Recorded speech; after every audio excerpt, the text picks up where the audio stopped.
Notre prochain projet, Formarèse, je demanderai à Céline Germain, qui est DG de Formarèse.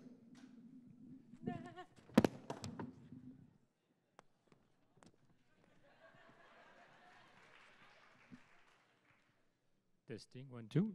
Oh! C'est comme la Timex, elle marche toujours. Bonjour. Alors, je disais que j'aurai avec moi sur scène Céline Germain, qui est directeur général de Formarèse, et Joanne Lachapelle, qui est coordonnatrice du service aux entreprises de la commission scolaire des Chênes. Vous pouvez vous installer ici. Oui, tout à fait. Bonjour, mesdames. Alors, avant toute chose, je propose qu'on regarde peut-être une petite vidéo pour mieux comprendre ce qu'est Formarèse et ensuite nous bavarderons. Alors, ça serait le temps d'envoyer la vidéo.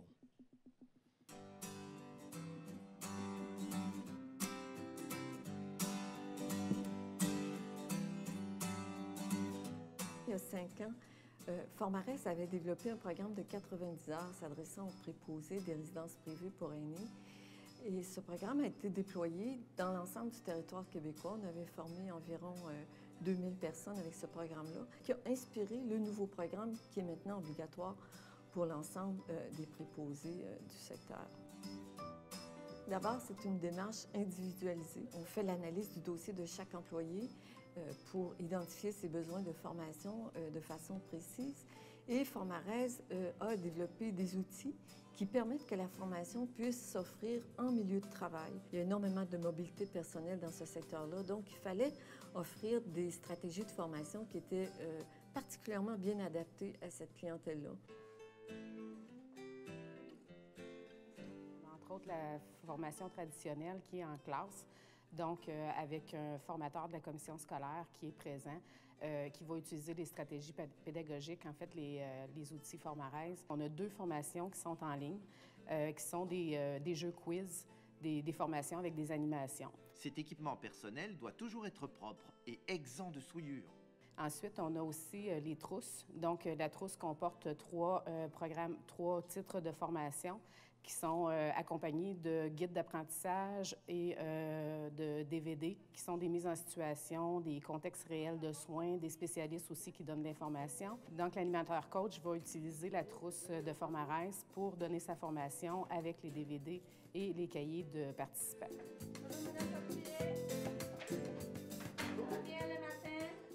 La collaboration avec les commissions scolaires et qui utiliseront des outils conçus par Formarèse, pour nous, c'est un atout incroyable parce que ça va permettre, premièrement, de prouver et de démontrer encore plus à nos résidents qu'ils sont vraiment importants, mais aussi de faire grandir les employés dans notre organisation. Et c'est une chose tout aussi importante.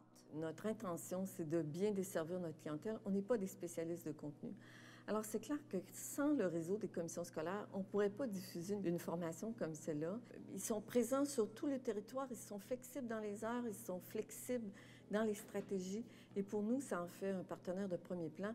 Et évidemment, tous les autres projets qu'on va développer, notre premier partenaire auquel on penserait, ce serait celui des commissions scolaires. Ce qu'on s'aperçoit, c'est qu'il y a une très belle ouverture d'esprit de la part de ces gens-là, surtout au niveau de la résolution de problèmes, de nous rendre la vie plus facile en bout de ligne. Et c'est clair qu'on voit que travail d'équipe est le mot d'ordre en ce moment de la part des commissions scolaires. Ce qu'il faut maintenant s'assurer, c'est que le maintien de cette communication-là entre tous les représentants des commissions scolaires et tous les intervenants de Chartwell sur le terrain continuent jour après jour parce que tout ça va favoriser le succès, dans le fond, à long terme, parce que c'est une question de long terme, tout ça. Mesdames, bonjour. Bonjour. J'ai retrouvé la voix sans avoir besoin de votre petit microphone. Chouette. Très belle initiative. Est-ce qu'au départ, il y a eu de la réserve, je dirais, de la part des employés dans les résidences à l'idée, par exemple, qu'on puisse ajouter à la qualité de leur formation, ce qui peut toujours sous-tendre qu'elle n'est pas au point. Donc, comment avez-vous été accueillis? Dans les résidences pour personnes âgées? Chez les employés aussi. Chez les employés. Mais c'est sûr que on est dans un contexte d'une formation obligatoire. Et les données dont on dispose actuellement avec à peu près les 13 000 inscriptions qu'on a, c'est qu'il y a 40 de ces employés-là qui n'ont aucune formation. Donc, c'est clair que je pense qu'il y a zéro. Rien. Donc, c'est vraiment sur le tas. Là. Ils ont appris... Exactement. Oui. Donc, je pense que le niveau d'enthousiasme varie. Mais dans l'ensemble, je pense que les gens sont contents d'embarquer parce qu'il faut quand même mentionner qu'ils sont rémunérés pour faire cette formation-là. La formation est totalement gratuite et ils sont rémunérés à 100% pour faire cette formation-là. Donc, l'adhésion est quand même relativement facile, mais obligatoire. Évidemment, pour former autant de gens rapidement, il faut avoir des formateurs compétents. J'imagine que ces formateurs n'existaient pas nécessairement en amont. Qu'est-ce que vous avez fait pour avoir les gens, les ressources capables de répondre à ce besoin imposé par une loi? Je vais juste me permettre de rajouter quelque chose sur ce que Céline a mentionné parce que vous ne m'avez pas laissé le temps de parler. Mais sachez que je ne vous ai pas intentionnellement empêché de parler. Parce que je pense que c'est important de mentionner aussi qu'on fait, par rapport à la formation, les gens qui ont déjà des compétences acquises, on fait des bilans de compétences, c'est-à-dire on part de là où la personne est située. Les gens qui ont déjà de l'expérience de travail, on va les rencontrer, un spécialiste de contenu de la commission scolaire va le rencontrer pour dire, bien toi, il y a déjà des compétences que tu maîtrises, donc tu n'es pas tenu à aller refaire ces compétences-là. C'est un principe qui existe beaucoup au niveau des commissions scolaires. Donc, on donne uniquement la formation qui est la formation manquante. Complémentaire. Exactement, les acquis complémentaires. Ce qui implique donc que tout le monde va, à un moment donné dans le processus, passer pour une première évaluation avant que la formation soit faite. Les personnes qui... Parce qu'il y a des exemptions par rapport à la loi, c'est une loi, comme Céline le mentionnait. Il y a des exemptions. Les gens qui sont déjà titulaires d'un diplôme d'études professionnelles en soins infirmiers, automatiquement, ils sont exclus de la formation. Donc, ceux-là, on ne les rencontrera pas nécessairement. Mais les autres qui ont des expériences de travail ou qui vont avoir fait des petits bouts de formation, soit dans une école privée ou ailleurs, on va les rencontrer. Le réseau des commissions scolaires va les rencontrer pour évaluer leurs compétences et partir de là où ils sont situés. C'est donc dire que votre réponse est à géométrie variable. Très variable, et c'est ce qui est la force des services aux entreprises, des commissions scolaires, c'est qu'on s'adapte aux besoins de notre clientèle. Donc, on ne veut pas recommencer à zéro ce qui n'a pas besoin d'être recommencé à zéro. Je suis tellement content de vous avoir posé la question. Vous avez souri. Puis là, je me suis dit, c'est la bonne réponse. Bien, je suis content, je suis content. Est-ce que vous pourriez répondre cependant à la question que je vous posais avant que je vous ai interrompu sans le vouloir et que vous complétiez la réponse de madame, qui était à l'idée de ces besoins de formation pour les formateurs, parce que, évidemment, du jour au lendemain, vous avez un cadre législatif qui fait que vous devez vite pas vous imposer, mais vous glisser dans l'équation. Comment vous faites et où les trouvez-vous? Dans un premier temps, on travaille avec les commissions scolaires qui sont déjà à la carte, c'est-à-dire des commissions scolaires qui sont titulaires, qui peuvent donner la formation dans le secteur de la santé. Donc, on travaille avec ces gens-là qui vont pouvoir former des pairs, qui vont pouvoir accompagner des pairs pour aller travailler dans le programme d'aide à la personne en résidence pour aînés. Donc, on a déployé à la grandeur de la province une formation de formateurs. Donc, on vient former des gens qui peuvent provenir des commissions scolaires, qui peuvent être des employés des commissions scolaires ou qui peuvent être du personnel surnuméraire qu'on embauche dans nos commissions scolaires. Parce qu'on a mentionné tantôt, il y a 20 000 personnes à former ou à rencontrer, c'est du monde.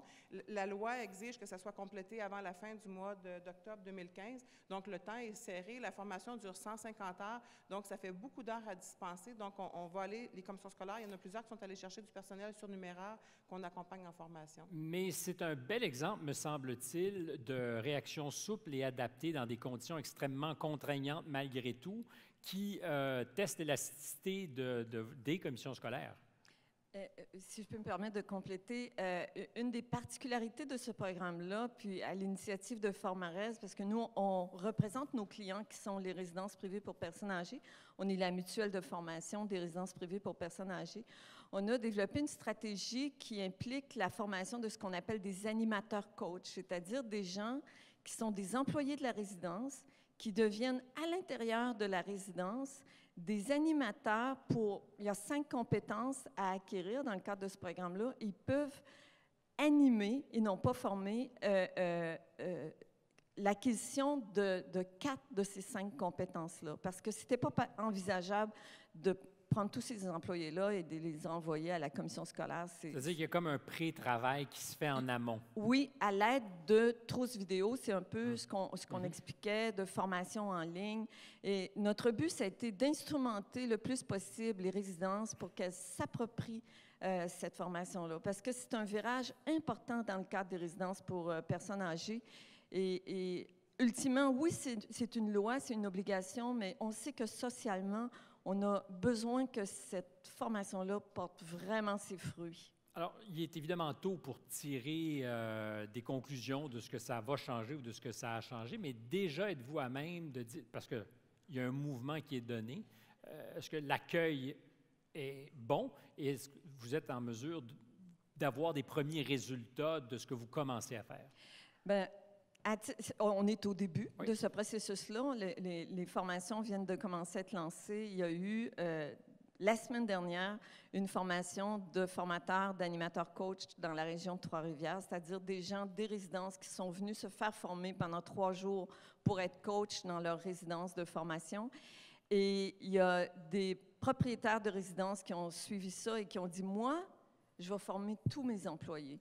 Pas juste ceux qui sont soumis par la loi, je vais former tous mes employés parce que c'est intéressant. Donc, moi, quand j'entends ça, pour moi, c'est vraiment un succès. Et du point de vue des commissions scolaires, ça doit être aussi réjouissant de voir que ce qui est donné comme accompagnement, comme encadrement engendre de l'adhésion au-delà de ce qui est nécessaire. Parce que dans le fond, l'enjeu, c'est qu'il y a une loi qui force les choses pour l'instant, mais qu'est-ce qui va se passer après?